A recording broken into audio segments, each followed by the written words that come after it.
वसई हा असा प्रदेश आहे जो मुंबईला ऑक्सिजन पुरवतो. ब्रीदिंग झोन म्हणून वसई ओळखली जाते. आज वसईची अशी अवस्था आहे अध्यक्ष महोदय अनधिकृत बांधकामांमुळे की वसईचा हा ब्रीदिंग झोन धोक्यात आलेला आहे. मुंबईचा ऑक्सिजन धोक्यात आलेला आहे अध्यक्ष महोदय. आणि जसं सन्माननीय सदस्य राजन नाईकजींनी सांगितलं की बुलेट ट्रेन येते, मेट्रो येतोय, कोस्टल रोड येतोय, अलिबाग कॉरिडॉर येतोय, इतके मोठे मोठे प्रकल्प वसई विरार नालासोपाऱ्यामधनं जात आहेत. त्या सगळ्याचा मेळ जर स्थानिक विकासाची घालायचा असेल अध्यक्ष महोदय, तर जागतिक दर्जाचे नगररचनाकारांची तिथे गरज आहे अध्यक्ष महोदय. त्यामुळे माझी अशी ठाम मागणी आहे अध्यक्ष महोदय की ही सूचना रद्द करून एक तज्ञ लोकांची, ज्यामध्ये नगररचनाकार असतील, ज्यामध्ये पर्यावरणवादी असेल, कारण की हा वसईचा हरित पट्टा संरक्षित ठेवण्याची खूप गरज आहे अध्यक्ष महोदय. बावखळ संवर्धन करायची गरज आहे. जो हरित पट्ट्यामध्ये 2च मिनिटं अध्यक्ष महोदय. अध्यक्ष महोदय, हरित पट्ट्यांमध्ये जो FSI वाढवलेला आहे तो कमी करण्याची गरज आहे. असे अनेक प्रश्न आहेत अध्यक्ष महोदय. ह्या हरित पट्ट्याला वाचवण्यासाठी अध्यक्ष महोदय हा मार्च महिना आहे.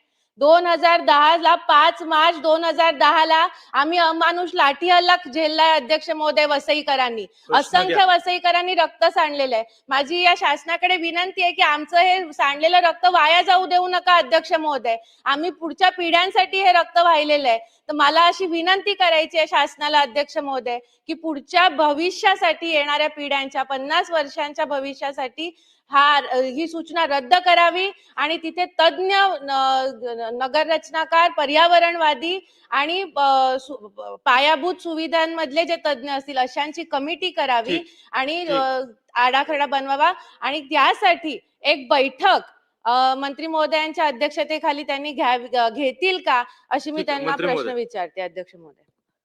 अध्यक्ष महोदय, आपल्याला साधारण ELU नंतर आपल्याला सुद्धा विकास आराखडा डिक्लेअर करण्यासाठीची जी मुदत लागते, विहित मुदत, त्या मुदतीमध्ये जसं मी सांगितलं तसं आपण हा आराखडा डिक्लेअर करू अध्यक्ष महोदय.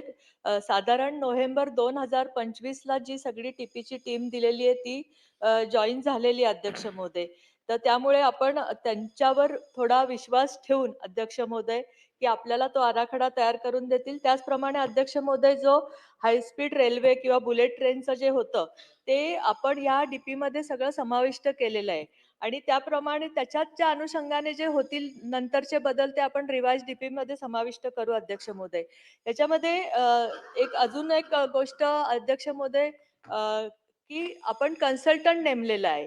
तर आता स्नेहा दुबेंनी जे सांगितलं की बाबा हे काही होतच नाहीये, ह्याच्यामध्ये त्यांनी उल्लेख केला हरित पट्ट्याचा वगैरे, तर ज्या कन्सल्टंट आणि आमचे जे टीपीचे नेमलेले अधिकारी आहेत आणि आपले सदस्य स्नेहा दुबे आणि आम्ही राजन नाईक, या सगळ्यांची एक एकत्रित बैठक अध्यक्ष महोदय मी माझ्या दालनामध्ये बोलवून ह्याचाच आढावा घेते अध्यक्ष.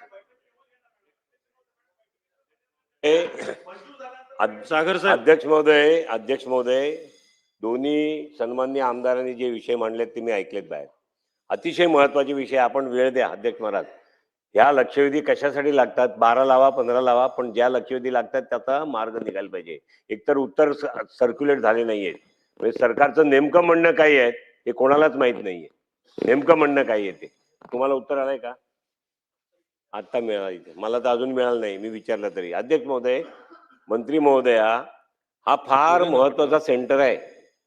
गुजरात आणि महाराष्ट्र आणि पुढचा आता वाढवण बंदरचा जो डेव्हलपमेंट होत आहे त्याला लागून असलेला शेवटचा मेट्रोपॉलिटन सिटी जवळचा हा महानगरपालिका आहे. अध्यक्ष महोदय, माझी पहिली मागणी आहे, MMR रिजन मध्ये जेवढ्या महापालिका आहेत मंत्री महोदया, आपण माननीय मुख्यमंत्री महोदयांशी चर्चा करा, नगर विकास मंत्री माननीय एकनाथ शिंदे साहेब, आपले उपमुख्यमंत्री साहेब, त्यांच्याशी चर्चा करा. MMR रिजन मधल्या जेवढ्या महापालिका आहेत ना त्या सगळ्या महापालिकेला IAS ऑफिसर हे कमिशनर म्हणून पाठवले पाहिजे. कमिशनर म्हणून पाठवले पाहिजे. MPSC मधनं किंवा प्रमोटेड IAS ऑफिसर त्या तिकडे येऊन बसतात. त्यांनी सगळे व्यवस्था खालच्या, त्याला काही कनेक्टिव्हिटीची कल्पना नसते.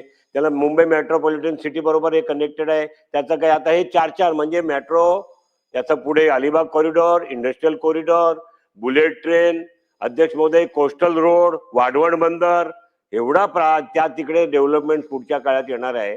तिथे तुमचा ऍडिशनल टाउन प्लॅनर काय करणार? काय कॅपॅसिटी आहे त्या ADTP ची?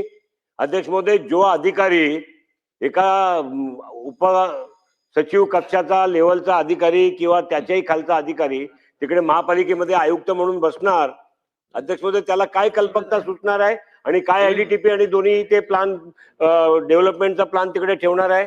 मंत्री महोदय, आपण याची बैठक माननीय आपले वरिष्ठ किंवा मुख्यमंत्री महोदयांबरोबर करा आणि पहिलं आपण जिथे MMR रिजन आहे तिकडे सर्व म्युन्सिपल कमिशनर सर्व, मग ते वसई विरार असेल, मीरा भाईंदर असेल, कल्याण डोंबिवलीला प्रश्न असेल, घ्या सागर साहेब, प्रश्नच घ्या. आपण प्रश्नच घेतो अध्यक्ष महाराज. मी काय वेगळं बोलत नाही, प्रश्नच घेतो अध्यक्ष महाराज. आपण जर येथे बोलता तेव्हा आपल्याला वाटते ना की आपले सगळे विषय गेले पाहिजे, तसं आम्हालाही वाटते अध्यक्ष महाराज. आणि म्हणून आपण कमिशनर हे IAS ऑफिसरच तिकडे घेतले पाहिजे. हा निर्णय आपण किती दिवसात करणार आणि याचं इम्प्लिमेंटेशन कधी करणार, एक. आणि दुसरं, या संदर्भामध्ये आता तात्कालिक मुख्यमंत्री महोदयांच्या लेवलवरती बैठक झाली पाहिजे आणि त्या तिकडे नगरविकास खात्याचे प्रधान सचिव असेल, आपण उपमुख्यमंत्री असाल, माननीय त्या विभागाचे मंत्री असतील, उपमुख्यमंत्री एकत्रित असतील आणि सर्व तिकडचे आमदार, अशी एक बैठक कधी घेणार? अध्यक्ष महोदय, मी सांगितलं जसं आता तसं आपले नगरविकासचे मंत्री आपले डेप्युटी CM एकनाथजी शिंदे साहेब यांच्या बरोबर आपण ही मीटिंग घेऊ अध्यक्ष महोदय. आणि सध्या आपण पूर्ण वेळ आपण डेप्युटी डायरेक्टरचाच अधिकारी तिथे नियुक्त केलेला आहे. तर तुमचा IAS कमिशनर जो IAS ऑफिसर पाहिजे, आपण त्या बैठकीमध्ये या संदर्भाची